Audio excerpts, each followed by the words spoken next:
thank you, Bob, for the kind words. Thank you for hosting me here, in this company, and thank you for coming and to listen to me. I don't know how much what I have to say today, how much it's worth. You know, I've retired now, and I only give advice. I sit on the scaffold. I don't do any action. I don't take really any action, but I must start with some personal note. This is a very awesome event for me because coming here in particular, I am judged differently than in other places. First of all, my comrade in arms, Yona Gazit, is here, and over there at the end. So I must be on good behavior and try to do the best. Second, this is the territory of my cousin, I must reveal. He's the consul general. It goes in the family. I'm the prototype. He's the advanced model. I think you had an opportunity to share his talents and to see his endeavors and what he can do. And I have nothing to add to that. Just to say that the apple probably doesn't fall too far from the tree or whatever. It stays in the family anyway. So I'm very happy to be here. I also recognize many people in the room from other events that I was here, but I can't remember the names. I really wanted to speak about something very nice that is happening in Israel, but everyone is, I've been labeled and branded as Mr. Bad News since I began 25 years ago to work with the press. It was always bad news. And today, the bad news, of course, is the Iranian. Can you hear me? No. Sorry. Using a mic is like static line jumping from airplane. This is like free fall. So, as I said, coming here, I wanted to talk about something nice. Maybe Temple Sinai, I'm going to talk about the other aspects of Israel. But then again, I was branded for 25 years as Mr. Bad News, so I have to address the bad news. And the bad news today in the world, of course, is the Iranian threat. I understand that a couple of members of the press here, so I'll give you the soundbite of the day. The Iranian threat is like global warming. Everybody talks about it. Everybody thinks it's bad. Nobody's doing anything about it. And if we do something later, it's going to be too late. It's like global warming. Everybody's talking about it. Something that, we have to do something. Not much is being done, anyway, And if you let it progress, it's going to become worse. And the solution or the remedy later on is going to be much more difficult than today. That is not to say that I'm of the opinion that you have to go and send the airplanes and strike the Bushehr and Dantes and all those facilities that have. There are other options that can be exercised, if done. But I think before we go to the solution to the problem, I think as a strategic planner, it's my responsibility to explain the problem. What is the problem? What is the threat? And maybe I'll shock you and surprise you. The threat is not the nuclear program. The threat is the regime. The threat is whoever governs Iran today. The threat is the ideology. The threat is the ambition. And what happened in 1979 when the Ayatollah Khomeini took over from the Shah of Iran, an abysmal failure of American foreign policy. That shouldn't have happened. But when it happened, it was a turning point in history in the ongoing 1,400-year-old struggle between Shiite and Sunni.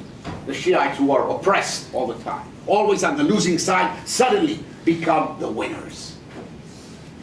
And they're out there to go and expand and spread the revolution, which has to do, goes back to 1,400 years with the real, I would say, quarrel or the real conflict between Muhammad and Ali. And the two factions that spread out throughout the world. And of course the Sunnis were the majority. The Sunnis spread out throughout the world. There are 1.3 billion Muslims today in the world. Most of them are Sunnis, not Shiite. But the Shiite in Iran had an opportunity to become the leading faction, and that's after the revolution, and to fulfill the age-old dream of Iran being a major, not just regional power, but world power. History. And that has nothing to do with the religious aspect, it has to do with the secular aspect of who the Iranians are, who the Persians are. And the world fell asleep, I always joke, I'd say, the writing was on the wall, but it was in Persian, so nobody understood. Wasn't in English, wasn't in Arabic, wasn't in Hebrew, it was on the wall. And once they got there, they set the regime in a way that they will stay there to conduct the revolution. And if there's one thing that they'll never want to give up, and they are afraid they'll give up, is power. So, if you ask me what is the solution, and I'm cutting it short, the solution is to threaten the regime, not their programs.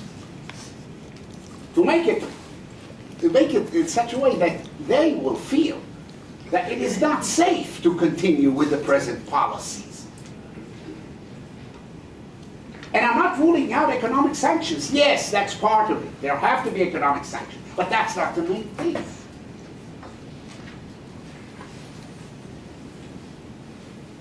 The governing factor of politics today in the Middle East is fear. And they manufacture fear. The Iranians manufacture fear through the control of terrorism. 40 terrorist organizations, last count by CIA, are supported, around the world, supported by Iran.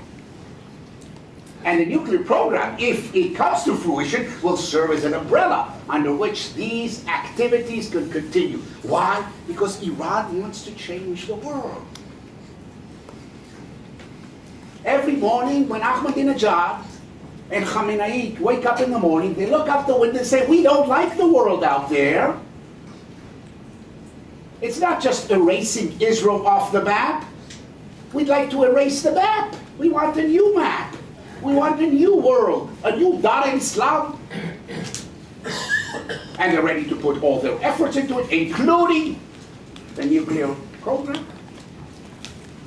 And many people are saying, well, but you know, if we can use economic sanctions, we can change it. You know, we'll put pressure. Nonsense. We just don't remember we have a short memory in terms of the past history, starting in 1979. What happened in 1979 until 1989? It was a war between Iran and Iraq. 3 million people lost their life. 1.5 million Iranians lost their life. The economy was in shambles. Did that bother them to stop the war? No. Out of sheer attrition, they stopped at the end. But they were ready to send children to die. So economic sanctions are going to change the behavior of this regime? No. In conjunction with other elements that will threaten the very stability or very survival of the regime and its leaders, yes, you can do so. And this comes to the question, you know, what is the role of Israel in it? Because you always have. Israel cannot be the leader, because the problem is not just Israel. 70 years ago, the problem of the world was not the relation between Nazi Germany and the Jews. It was the Nazi Germany and the world. The Jews were an element to be used in order to promote, in order to mobilize the support for their worldview that the Nazis, the Germany, the Third Reich should rule the world. It's the same thing, just with a different technology, with a different, and very close to a nuclear bomb, which they have, supposedly they can have it at the beginning of the war, where the Nazis had it only at the end. Almost. And that's why I'm saying, you know, it would be too late to wait and allow this to develop. And they want to change the world. They want a different type of world. And they're ready to sacrifice their own people for that purpose.